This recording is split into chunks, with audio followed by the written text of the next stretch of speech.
பிரம்மா உலகத்தை படைக்கத் தொடங்கினார். இது 2வது அத்தியாயம். அப்போ முதல்ல பகவான் என்ன பண்றான், பிரம்மாவை பத்மநாபனாக படைத்து அவருக்கு ஹம்சாவதாரத்தில் காட்சி தந்து ஹரிஹி ஓம் என்று சொல்லி, அதற்கப்புறம் மத்ஸ்யமூர்த்தியாக வந்து வேதத்தை மீட்டு தரேன்னு வாக்களித்து, ஹயக்ரீவராக வந்து கருட சேவையில் வேதத்தையும் மீட்டு கொடுத்து, ஹயக்ரீவரே வேதங்களை உபதேசம் பண்ணாராம் பிரம்மாவுக்கு. ஹயக்ரீவர் மூலம் ஆச்சாரிய முகேன வேதங்களை உபதேசம் பெற்ற பிரம்மா இனி உலகத்தை படைக்கத் தொடங்கினார். இப்போ 3வது அத்தியாயம். உலகத்தை எல்லாம் படைச்சுட்டார் பிரம்மா. அந்த பிரளய கடல் எல்லாம் வற்றி விட்டது. இப்போ எல்லாம் நடக்கும்போது தான் பிரம்மா சிந்தித்து பார்த்தாராம், இந்த நான்முகன்கிற பதவியும் நிலையானது இல்லை. இந்த பிரம்ம பதவியில் உட்காந்து என்ன பண்ண போகிறோம்?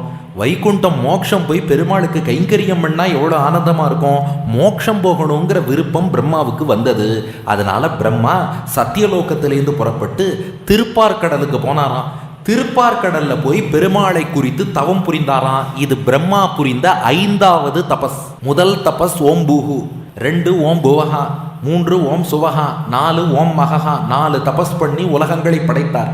5வது தபஸ் திருப்பார்கடல் கரையில் போய் அமர்ந்து எம்பெருமானையே தியானித்து, நீ எனக்கு தரிசனம் தரணும், மோட்சம் தரணும்னு பிரார்த்தித்தாராம்.